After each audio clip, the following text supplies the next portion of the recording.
people that I play golf with now that I used to compete against on the softball field that talk more trash that now are friends, and they're like, you know that he's a black belt, or did you know that he's an instructor? Who?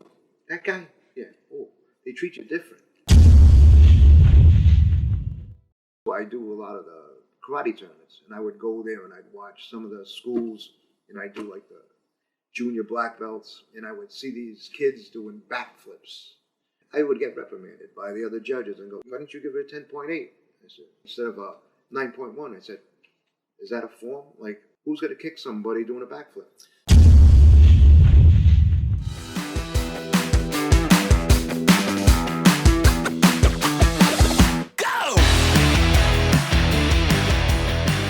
Okay, guys, and welcome to Becoming a Better You podcast. Today I have my first martial arts instructor, Sensei Johnny Graham, and this was in the 90s, so I actually dressed for the part, because this is what you would be wearing back in the day. Could have actually been the American flag pants. So welcome to the podcast. I'm actually really excited about this because I get to talk to you now as an adult, where most of the time it was as an 8-year-old kid, right? Kind of going through that. But I really want to talk about first training in the 90s as a kid, right? So I started at age 8, and we would run around the dojo, the training hall, have to keep our hands up, and you'd whack us with a padded stick. Right? I think we still have it because I'm scarred by it. And then we'd be laying down, and you just said it when we came down here. Grown adults would be walking over our stomachs. You'd be dropping medicine balls on us, but we had to have our eyes closed, so we learned to ki. Right? And I want to say it worked, right? Because to this day, I can ki. If I get hit in the stomach, I'm pretty good. But if I did that today, I'd have no students, and I'd probably get arrested, right? Because actually, legality has really become tough. Everybody wants to sue. And so, doing all that kind of training back in the day, let's talk about like where that came from. Why it was like that. Well, growing up years before you were born, we were all into martial arts from watching movies like Bruce Lee, and how everybody thought that they were going to jump 12 feet in the air and throw these kicks and, become a ninja. And, we all grew up to it. We watched them in movies. We watched them on the Green Hornet. And then, growing up as an athlete, a lot of my friends that stuck to the karate school that our instructors had before, Peter Rogers and Richard Petronelli, they were in schools at the age you were, and they were tough kids. They were better athletes too. I mean, you know what? It toned them up. Anything that you didn't do on a basketball or shooting, they got that energy. They built up the muscle mass. 13, 12-year-old kids getting stronger at that age, they got better than a lot of the guys that just worked out and just played the game. So a big difference. Martial arts back then too was a lot of fighting. It wasn't so much a self-defense. You learned, how to throw kicks, how to block kicks, how to throw spinning back fists. Everybody wanted to throw a spinning heel kick. Everybody wanted to be that next big Chuck Norris guy or somebody like that. And, that was a big difference. And back then too, if you were 8 years old, even when you were a kid, they used to put you in the dojo once a week and you used to spar. Sure. Whether you liked it or not, Yep. You sparred and you had your gear on, and you know what? When you got knocked down, you got back up. My kids learned the same way. My two little ones, when they were in the same school, I can still remember JT knocking my daughter's tooth out. He didn't wait for her to take put the helmet on, knocked the tooth out, and to this day, he always reminds her. And that was just par for the course back then, right? I remember, I loved the martial arts part, but I didn't really love the sparring part, especially be a young kid. I don't know if anyone really does unless you have that mentality. Right. And I remember I think every Thursday night is when we sparred. Yep, that's what it was, a Thursday I'd night. cry and I'd be like, I don't want to go. And I'd be so nervous. But my dad never forced me to do anything, but for some reason, he's like, you're going. Probably because I made the commitment. And I think back, there's so many times I wanted to quit just because of the sparring aspect, which was normal. You were that shy student too. Yeah, definitely. You were definitely different than the rest of the students, but there was a lot there that I could see, and I think Bridget and Victor also seen in you that said, this kid, he knows what he wants. I mean, your forms, everything else was good, but I mean, I didn't want to fight. Yeah. I had to fight Victor. Who was worse than them? My God. World champion kickboxer one time, gold glove. Yeah, got my scars on my face from him. That wasn't fun. It ended your modeling career. And you had to do it. Yeah. And you know what? And it was like, okay, you had your headgear, but boy, you got hit. And now, since you're still Sensei Johnny to me and you're my instructor, maybe you can help me with this question. So every time we would spar, it'd be Light 105 and like Michael Bolton would come on, When a Man Loves a Woman. And I would lose every time that song came on. That's imprinted in my head. So like, is that why now I work out to like love music? Because I'm so used to hearing Probably. Michael Bolton. Every Thursday night, it did not fail. That song came on and I had to spar. Do you also remember though that when you did the sparring that there was just, other kids would get in the spar, and there were a lot of kids that didn't want to. And back then, too, that was part of your ranking. So if you didn't spar, you got held back a little bit. You weren't going to be that yellow belt, white stripe, yellow belt, green belt. All of that was all taught into you because it was still part of self-defense, whether you wanted to fight or not. You had to learn it. Yeah, and I think that from that experience for me as a martial arts instructor now, I had to find a better way to introduce sparring into a curriculum, right? Because again, if you do have like two 8-year-olds going at it, someone's getting punched in the face. Right. I mean, I think every sparring Thursday night, someone cried. Oh yeah. And so I wanted to find a better way to do it because I think nowadays, which is different from what you were saying, nowadays, the kids who come into martial arts are usually the shyer kids, maybe the kids who are picked on, maybe the tinier kids. Bullied, yep. Because nowadays, if you're that elite athlete, you've already differentiated into football or baseball or basketball at age 8 or 10, right? But back in the day, I guess you were saying, which I didn't know, that was where the athletes went. Right, and that was their winter because you go to the gym. If you played basketball or if you played football. Have you seen my height? I don't play basketball. Oh, you're saying? I played basketball. Okay, well, you're better than me. Taller than you. I was then. But the same thing is when it came to that time of year, what did the parents want to do? We want them to join a bowling league? No, we'll get them into karate. And you know what? To me, there was nothing wrong with that. I mean, I got turned on to it at 18 years old. Why? Karate. I mean, I learned it. I watched my friends become so incredible at it that I said, I want to do that too. But then I went into the adulthood where all my friends stopped. And then I started enjoying it more because now I started moving up in rankings. I started teaching the classes like, you get there's certain ones, Mark, that you say, this one may make the legacy go on. And you find that one and you say, have you teach the kids this day?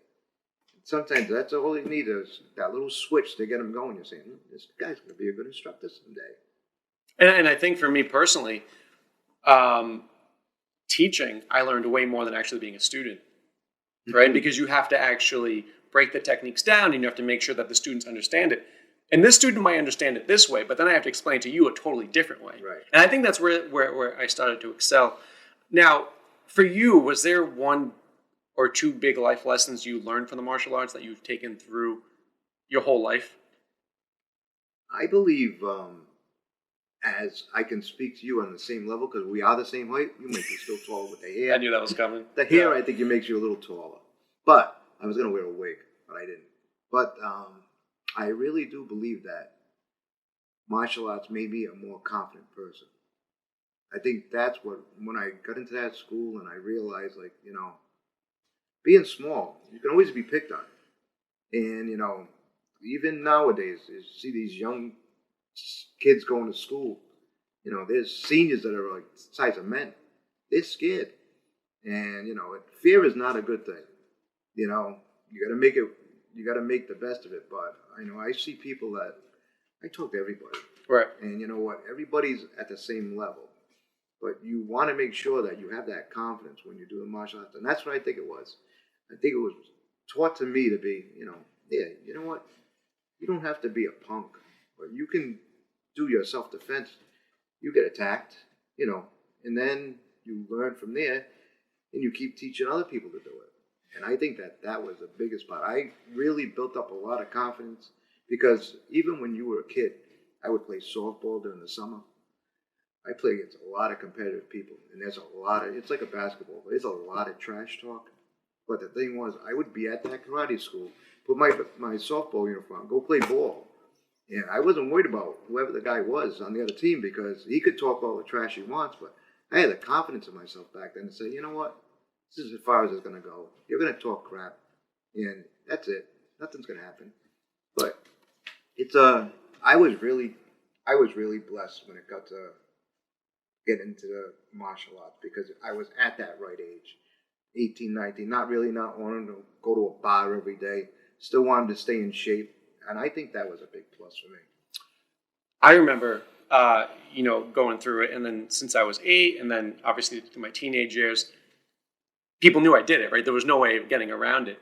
And it was like some of the punks would like try to test me to see if I really knew my stuff. Yeah. And when I did know my stuff, this is in school? Yeah, this was like, in middle school, yeah. Not so much high school, but middle school when you're in that awkward age. Well, actually once in high school, a couple times in high school. But basically, they would try to hit you, and I'd be able to I would block everything, and I wouldn't hit them back, right? Because they were just testing me. And then, once they knew I knew what I was doing, because what we did, it really worked, right? Especially the way I was trained. Right. Again, I'm 8 years old. You're stepping over me, walking over me, coming back down, that trains you to be a man. And we'll talk more of that in a little bit. Yeah. I remember one time, even in high school, it was a newer kid. He was definitely a punk at that time. And he was a wrestler. And I was training with Richard and then Albert.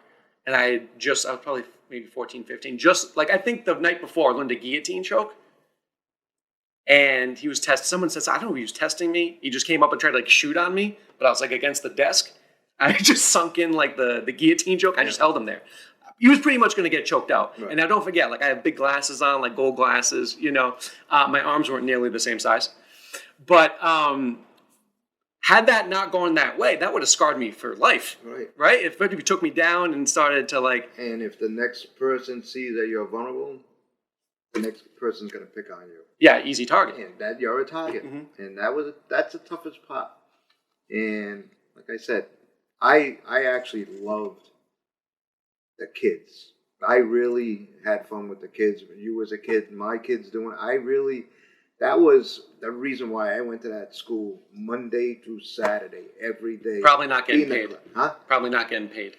Not getting paid, yeah. But you don't need, like I said, there's a lot of things, even after I stopped doing it with the schools, I've come to see you. I've done the cardio kickboxing classes.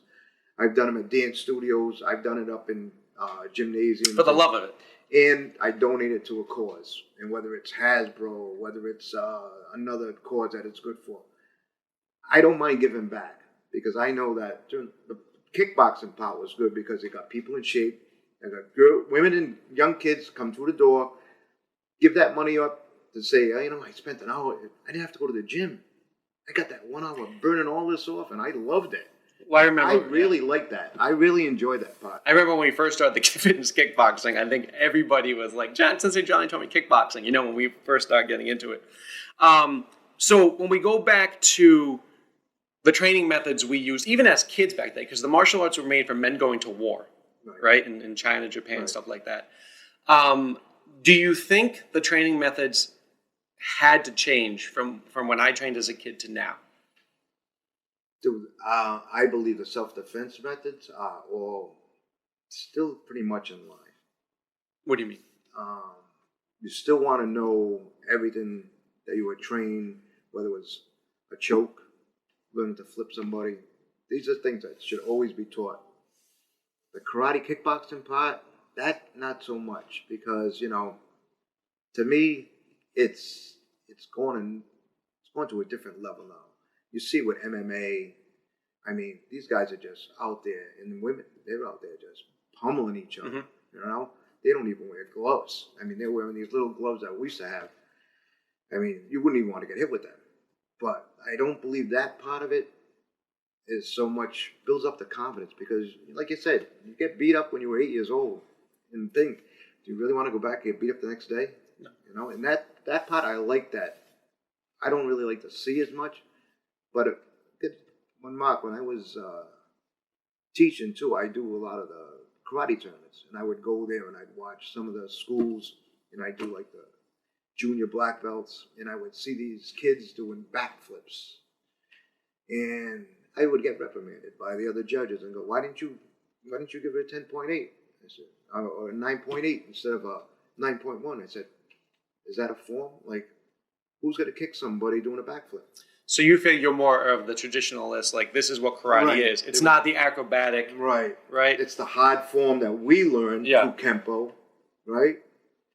They think like all this, okay, go to the gym. Become a gymnastics person. But to me, that turned me off. Okay. And do you think like now, like I'm going to venture to say that kids being brought up today are not taught, especially if we talk about men, are not taught how to be men like we were taught back in the day. Would you agree with that, or would you disagree with that? I'd agree. I don't believe that. I do believe too. It's all in who's bringing them up. Sure. Because pretty sure that your dad Morris was right there for you every minute and guided you that way. That it's not like forcing you, but he's telling you this is the right way. Yeah. That's the wrong way. Right. And but too, Mark, growing up, you gotta differ. Right. You gotta make sure you stay on that straight line. I mean, you might teeter off a little bit, but the thing is, you gotta know what's right from wrong. And I think for me that the training in the martial arts taught me how to be a man, right? Because there's certain values inherent to the martial arts that I took as part of me, right? I always want to try to do the right thing. I want to help people. I want to be dedicated and disciplined. The discipline from the martial arts transferred into everything, right? And just the knowledge of being able to defend myself, my family, my friends, like that made me who I am as a man, right? I can take care of my stuff. And whether I want to admit it or not, you stepping over my stomach or hitting me in the stomach with a stick made me a man early on versus a shy kid, right? And but obviously we can't do that with the kids now, right? You have to do more. Now, a kid's function is play, right? That's how they learn, whether it's even in physical therapy, we have to play with them, or martial arts. We can't add that hard aspect in. Right. Is that lacking today, or? Is it a liability nowadays? Sure, of course. That's probably what the biggest part is. And also, too, I don't know if you remember, but back in the day, at least in our schools, you weren't allowed to parents weren't allowed to sit and watch their kids. Yeah, they were behind the wall. Had the wall, or you could look through the plexiglass, but you weren't there. And you know what? I've watched it a lot with even when I helped coach high school girls softball and other sports. You got them one or two parents in the bleachers, and they're screaming at the coach, the other coach, the umpire. When you're inside the dojo, that's your safe haven, and that's where you're one-on-one with that student at all times. And that's something that I don't even think they do that anymore. I think that there's other schools that I've seen, like I've gone in to see, their parents are sitting right there, right? And it's like, okay, so. They're witnessing everything that's going on. Yeah. God forbid, like I broke my toe. Oh, I'm going to sue you. Yeah. That's the scary part, I think, about martial arts now. I think it's getting a little out of hand. Yeah, it's different. It's definitely different. But the other thing too is like you would never keep any students, right? like if you think about the sparring, I don't know how many people did not come back. Right. Right. So like. Yeah, you want to teach people self-defense. You want to teach them this discipline, but then they get punched in the face like, I'm good. Yeah, but you know what? Everybody has that wall they walk into. But, I mean, you could be sparring and break a toe. Same thing. I mean, it happens. But the thing is, you really want to be not confident enough in yourself. I feel like a lot of kids should really learn the martial arts, even if it's just for 6 months or a year. Just take it and understand what it's all about. Because in other countries, I think it's actually like taught. Part of the curriculum. That's part of their bringing up, and it gets you in good shape. Makes you more limber, gives you better balance. Yeah, I could be biased, but I don't think there's another sport that gives you the inherent characteristics of a martial artist, right? When you think about a martial artist, what do you think? You think someone who could take care of themselves, someone who's strong, someone who's dedicated, disciplined, right? If you're doing baseball in a team sport, you can have some of that, but it's not like the martial art. I've really never noticed anything else that transforms somebody as far as the martial arts, unless they're the star athlete. If you're the star baseball player, you'll get all of that. But if you're an average baseball player, it's whatever. But in the martial arts, it's like you have your own journey that you can go through and transform yourself. I've had a couple of friends of mine who I've seen become black belts in other schools and as kids, and actually are that elite athlete. But why are they they may have become that elite athlete because of all the training. Sure, in the martial arts. Right. Yeah. And, the discipline. Like, okay, I don't feel like doing that today. They'll do it. Yeah. And I have a couple of relatives who've done it, and I've seen how they're very confident in themselves. Even in life now where they're in their 30s, they still carry that martial arts confidence in themselves, which was what I loved about it. Like, I still feel confident in myself, whether I go to the gym and one day I just can't lift. I don't feel like I can lift it, but I got that confidence. Like, I'll be back tomorrow. Yeah. I want to do that again. I think that's a big part that martial arts, it gives that kid a little confidence that some kids really need.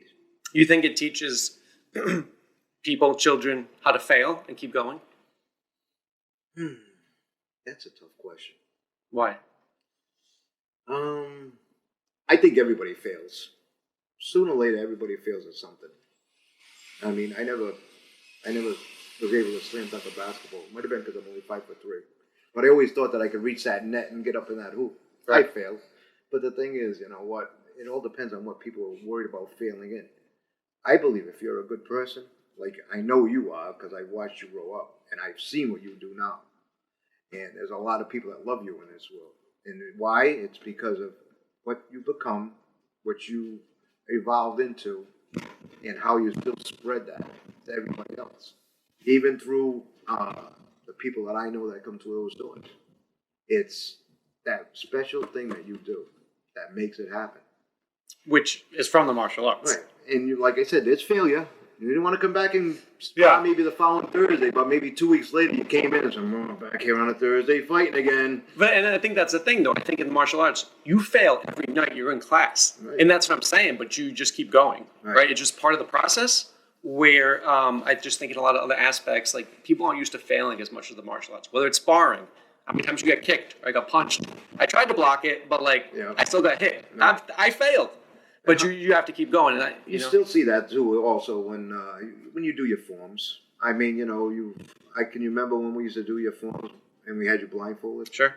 Put your whatever belt you had on across your eyes, and you had to stand in that. When you got done, you had to be in that same spot you began in. You might be off a foot. Yeah. You might. It's not a failure. It's gonna get better, and I believe that is something that's why we always used to rank you guys when you were little. You learn that. The kid might not be able to remember his brown belt form. Okay. The next day, you pick it up. Hey, this is where I messed up. And I think that is a big part of keeping that brain thinking at all times. I think a lot of kids nowadays with, cell phones, computers, they don't have that. They just they get in this other world of high tech. Instant. And that's it. Instant gratification. I could be a ninja on this. Yeah. Okay, well, try to do what you do on the computer in real life. Yeah. And so, how did you meet our instructor, Richard Petronelli? I met Richard through another instructor of mine who I met, who was Peter Rogers, who's from Connecticut. And Peter still teaches. Peter's in his 70s. I think Richard's still around 45 in his mind, because I'm still 38. I got you. But I walked in one day, and the school was called Peter Rogers Kobaru. And I started with Peter. He was originally on Park Avenue. He left for a couple of years and went off to Connecticut and Flower, and then he came back, and I seen this thing, and I stopped there and it was where the school was where you came in, and I met Richard. And, you know, at the time, Richard took me under his wing. I mean, I tell him every day that I owe everything to him. My confidence, my two kids were always with Uncle Richard because they were there every day with me, just like you were there every day. And it was a family, but Richard really he would give me the shirt off his back. He has a great heart. And he was always that way to me. And that's how I met him and Peter was there for only like a month or two, and then Peter left again, and I stayed with Richard and Victor. And Victor Victor and me became great friends and worked together in nightclubs, had a lot of fun. When I got my black belt, Victor put me in the hospital for 6 months. It was a tough test, but you know what? It made me a tougher man, but they were always there. If I needed something, Richard and Victor would always be there for me. And I think one of the things that really benefited me is that Richard was such a good martial artist. And to this day, even me, like I can't emulate the way his hands move. Right? Incredible. Yeah. Incredible. And so because of that, he trained all these other martial arts that would come in. So when I was a teenager, I was exposed to all these other people bringing their own arts. Like Albert. Yeah. And that's definitely a discussion for later. But all these martial arts that had other training would come to me because I was like Richard's probably main student at the time when the teenagers, and they would just show me stuff. So I was able to learn all these different things and kind of pick and choose, which really made me a better martial artist.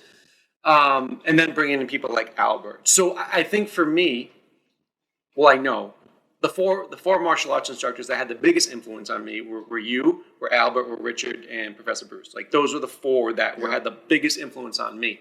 And kind of guided me as I was through different stages. Like you were with me when I was like 8 to like 12. Yeah. Albert and Bruce were with me, and Richard were with me from teenager years, especially Albert. Like Albert was right there.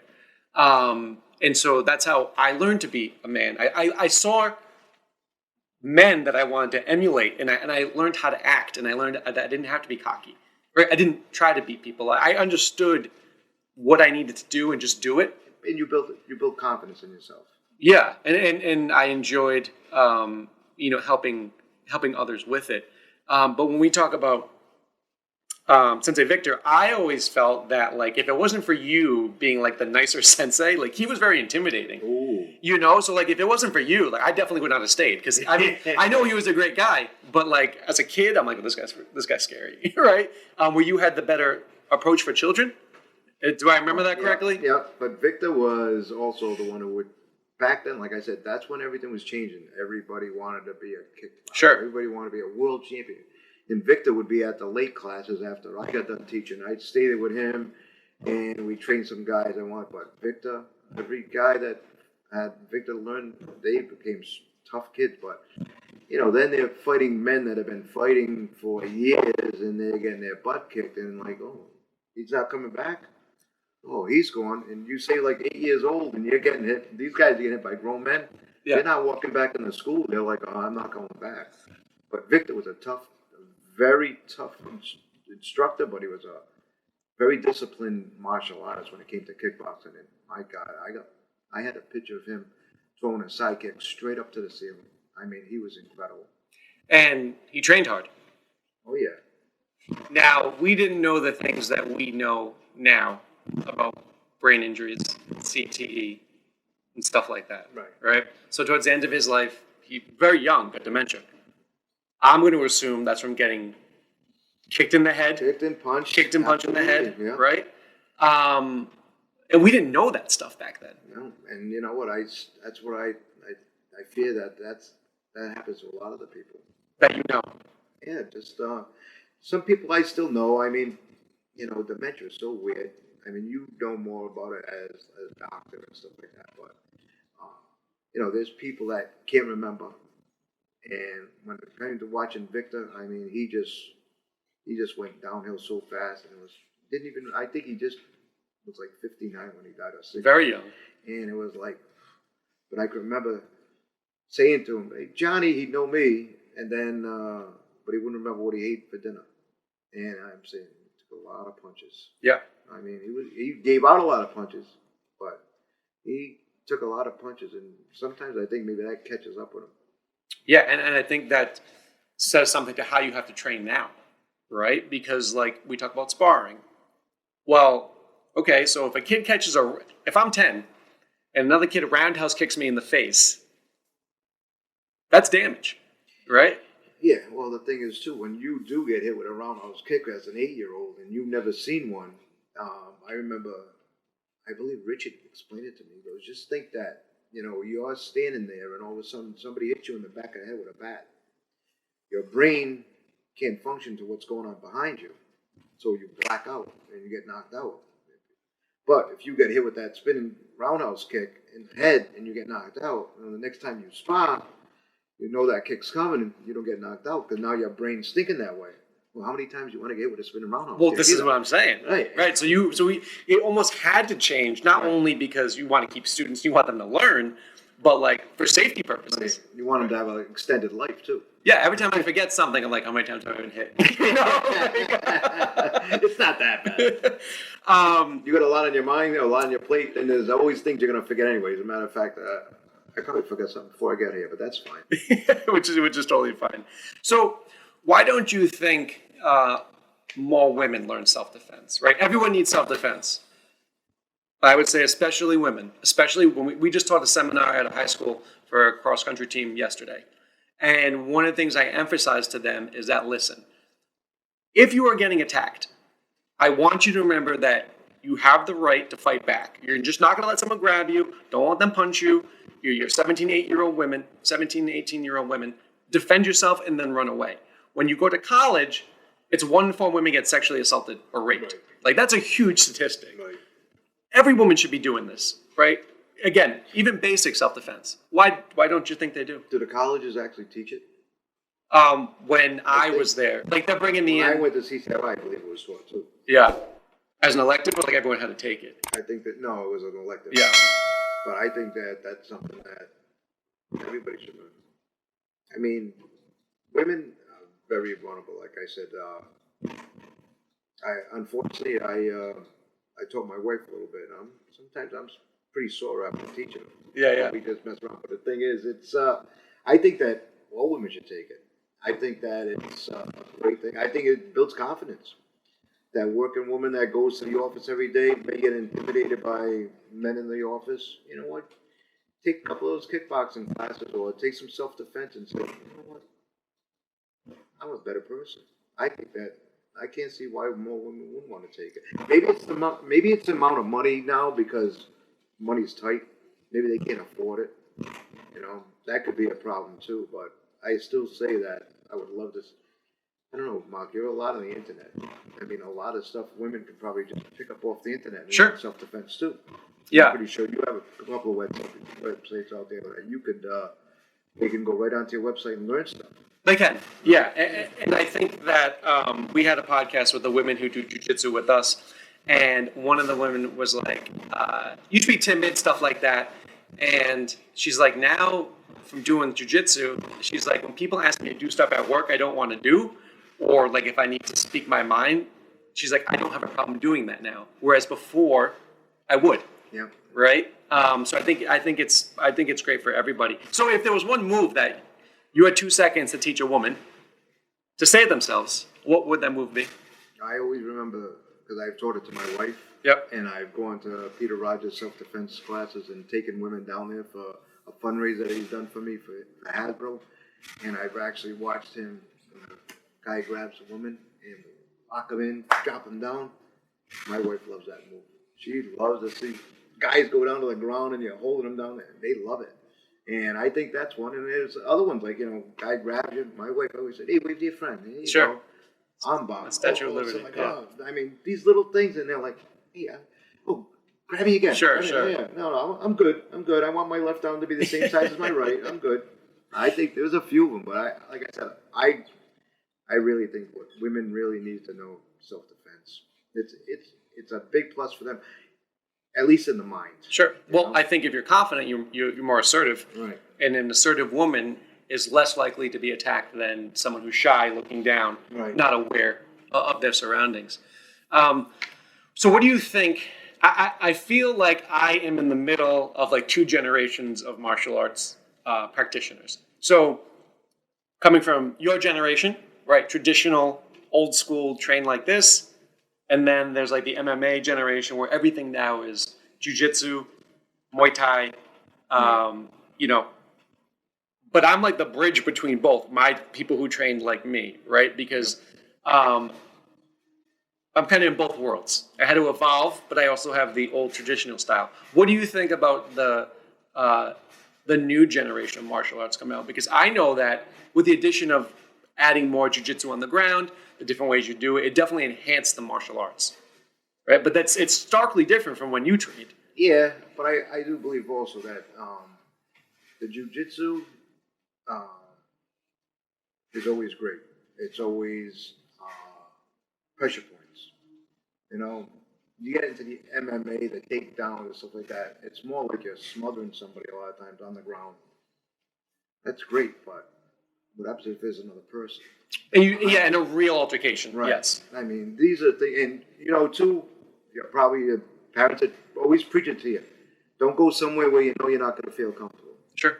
And we're all grown-ups here now. We've all done that. Oh boy, did you see that Bob roll? I remember I worked downtown at the clubs.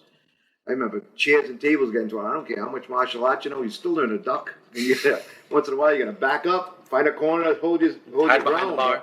Yeah, I mean, you can get in some bad situations.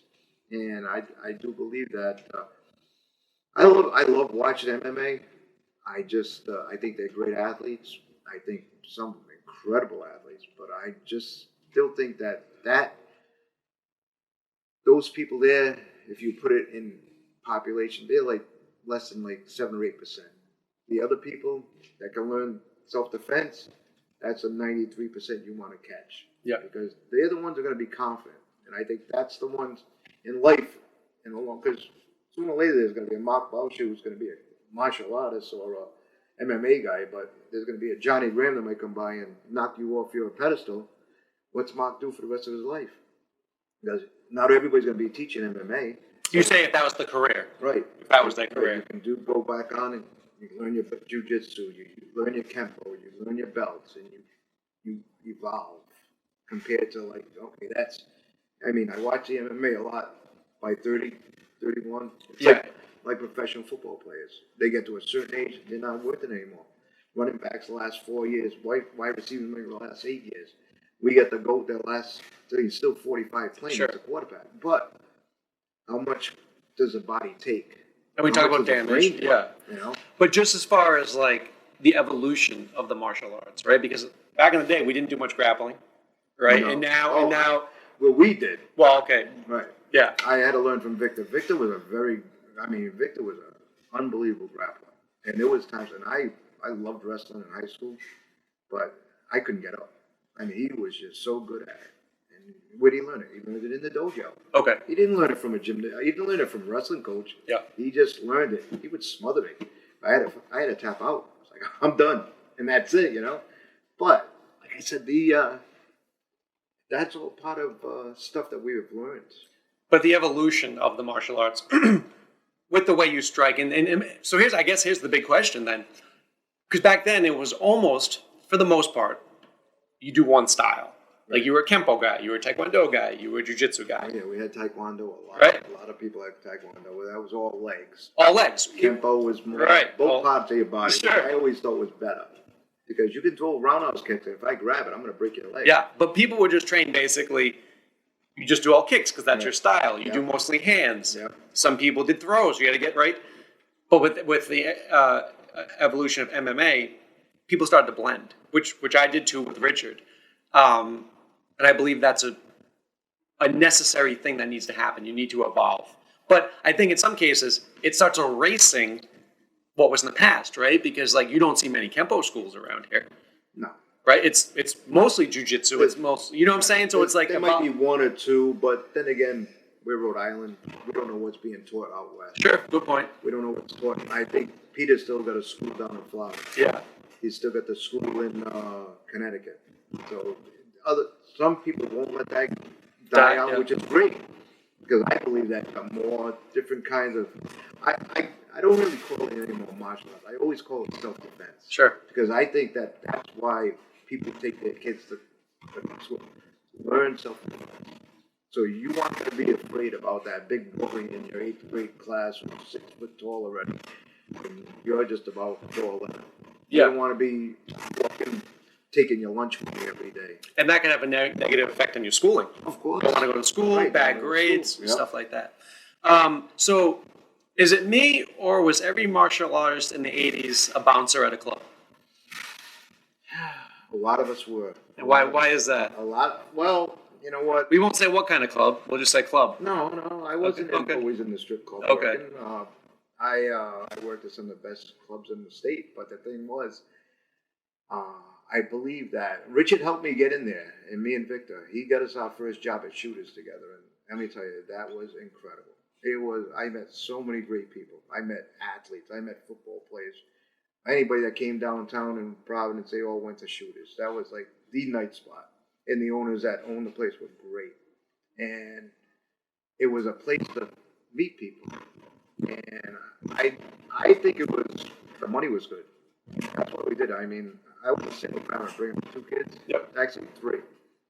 My stepdaughter was still always in my life. I was always helping her in school, but I needed that extra money. We weren't getting paid at the price. So I told people on another podcast, I think, I was like, to this day, most martial arts instructors, I think the stat is like, I'm not joking, I forgot what it is, like 5-8% of martial arts schools actually make a profit. Right. Across the United States, which means like about 90% of them don't make a profit. Right. So the people who are teaching you because they love doing it. Right. Right. Yes. And I know that feeling. But we had them second jobs, and I was lucky I had a full-time job. But the thing was, like, the nightlife was great. Worked till 2 a.m. Back then I had hair, sure, blue eyes. I actually a lot better looking, so I was still single, so I was able to meet other women too. So I like the way the light reflects off your head. Yeah, I did do it today. I was trying to get extensions for you, but it didn't work. And then for you, the last question. So someone's watching this. You're a sensei. I think once a sensei, always a sensei, right? You just have that innately in you. So someone's watching this. They're like either, they're down on their luck, they're not as healthy as they want to be, or they're nervous, they're not confident. What do you say to them? And you can look at the camera. What do you say to them? What's the first thing they need to do? We have a That's really fair. I thought it was just me and you talking. Did you really think that? Yeah, and this is in water, right? You think I'd be like, you think I'd be flexing the whole time if there's no camera? That's what it is. So they're there.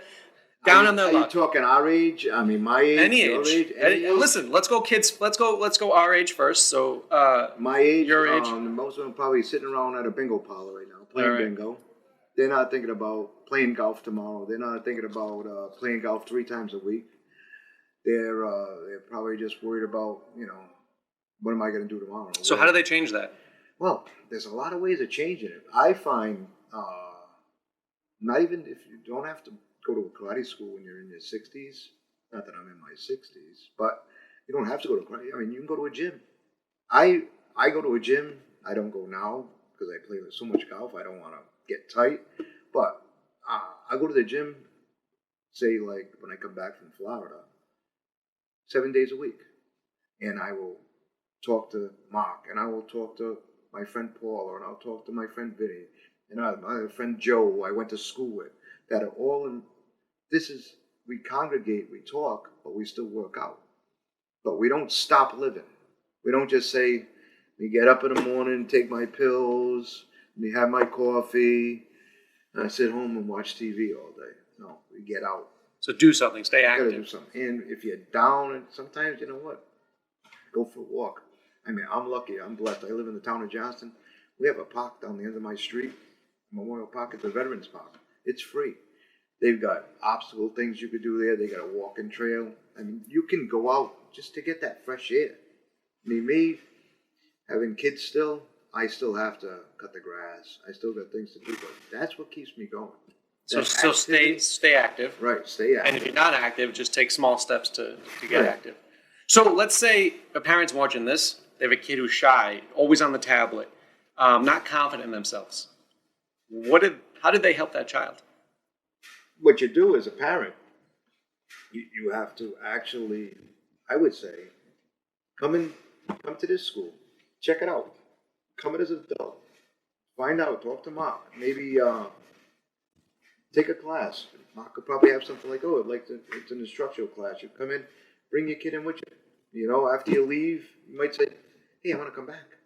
I actually liked it. And I think that bond between parent and child can actually work out better. Sometimes, you know, me as a parent of a teenager, we don't talk much, you know, on the computer doing homework. But when we talk about stuff together in the car, what is it, 5 minutes? You're in the school for 1 hour. There's no phone. Sure, that's a good point. No that's laptop. a great point. There's that 1 hour that you say, hey, I went and worked out with my dad today. And I tell my teenager all the time. So you're saying even do it together? Yes, I said, you can come to the gym with me. I get on my card. I can take you anytime. I don't want to go today. But you might want to go tomorrow. But sure. I think that would be, and you know what? Sometimes kids at a certain age, they get in that point where you don't want to lose them either. You want that love. But they're getting older and they feel like, oh, it's my father or my mother. And you want that to last. All parents want their kids to always be around them. And you're always going to love your kids. But I would say, come in, try it. Take an hour, you know, whether it's a 7 o'clock class or maybe just a kickboxing class in the morning or something. Take that 1 hour and say, wow, that was fun. Hey, could we do it again? You might have, you know, your teenager might say, let's do it again. Sure. You might say, well, we can't afford it every week, but maybe you can do it every other week and work it out together. Just kind of find something that works. Right. I do have one final question then. So from all the stuff you've done, what's the biggest life lesson you've learned as you've gotten older? Right, so from everything you've seen, when you reflect back on it, like this is the one thing that you've really learned about life and people existence. I could say I have been blessed. I mean, yes, I've been married twice. I've had kids from both wives, and let me tell you, all my kids are great. I bond with all my kids. I love all my kids. They come to visit. They don't give me enough money for Father's Day or my birthday, but well, they might now once they see this. I don't think so. They're probably gonna say I got to pay for that podcast. But I would say the confidence that I built from 18 years old all the way up to now, from even the people that I play golf with now that I used to compete against on the softball field, that talked more trash and we were worried about having fights in the parking lot, that now are friends and they're like, you know, whoa, did you know that he's a black belt? Or did you know that he's an instructor? Who? That guy? Yeah. Oh, they treat you different. They do treat you different. Wow. And then, you know, now we get older, we're in our 50s and 60s, and they're like best friends. We come up, we man hug together. And it's like, hey, I haven't seen you in 20 years. How you doing? Good. Where's your two little kids that used to run the bases on the softball field? Oh, they're 30, they don't run no more. They don't do nothing. Yeah. But I think like I said, I was blessed at the time in the 80s to walk through that door and meet Peter Rogers and meet Richard Petronelli and get me started in martial arts. And like I said, every year because I'm a Facebook person, every year at Facebook, I always wish them happy birthday. They're like family. They'll never, whether they wanted to disown me, I would never let them. Because to me, they're my brothers. They're the people that were there when I needed them. And if they need me, I'll always be there for them. And you know what's funny? It's probably the same thing. So the bond between you and your instructors is the same bond that I feel with you and my other instructors. So I understand what you're talking about, you know, from a different perspective. It'll never stop. Yeah. And that's why I was really excited for this podcast, because we've never actually sat down and talked about this. No, most of the time, if I come in, I ask you for donations. And you do it. He's back. You do it. Oh, it's for Hasbro, for cancer, for the you know, I got to give you something, Sensei. Yep. And then it's like, okay, I won't see him for a year. And I think maybe once in a while, Mark just says, Dad, just give it to him. We won't have to bother him. But now you got me on a podcast. You might call me back. You might ask me for more money. You might get good ratings or something, you know? The people in the senior citizens home might be watching us right now and say, we're going to take kickboxing. All right, listen. As a physical therapist, I can sit you down. We did a seminar the other day. Women in their 80s sitting in their rolling walkers. I got you. Just finger poke them in the face. We're good. Yeah. You know? But I definitely enjoyed this. I'll definitely have to have you back sometime. You remember, you're my number one student because you were my little one that was always running the dojo. And like I said, I was more than happy to know that you carry on the legacy, because as far as I'm concerned, it is a legacy to have somebody that's doing this still from all those years ago. I always praise you when it comes to. I appreciate that. That's just the way the person you are, And like I said, I praise you when you know it on Facebook when I say happy birthday to you or something. It comes from the heart. Yeah. Because you're making me look good. You're making other instructors like Richard and other people that have taught you look like they know that when we're gone, you're gonna still carry it on for us. And who knows? Maybe someday you'll get married, but we tried that once. Oh, yeah. We almost tried that. I tried it twice. You never know; it might happen. Again, I always say I learned some great habits from my martial arts instructors, and I've learned some bad habits from my martial arts. Bad habits you're supposed to forget. They're supposed to go in the back of your mind. But no, I enjoyed the podcast. I thank you for coming on, and I thought it was great. Anytime, Mark. Thank you. You are my favorite student. I appreciate that. Thank you. Hey guys, Dr. Mark here. Now I know a lot of you want to know how we get all these amazing results with our clients, and it comes down to 3 things. The first is fun fitness classes that burn a lot of calories. 2 is giving you an accountability coach to make sure you stay on track and get the best results. And 3 is the nutrition. Included in the nutrition is our food supplements. So we pair with Prestige Labs because I feel they're the best, they have integrity, and they get great results. These are actually the supplements that I take as well. Here's the awesome part. By clicking the link below, you can save 40% off the retail price. So you need that link to actually save 40%. If you just go to the normal site without my link, you're paying full price. Okay? So these are the supplements my clients use. If you are interested, definitely click the link below and it'll tell you all about them.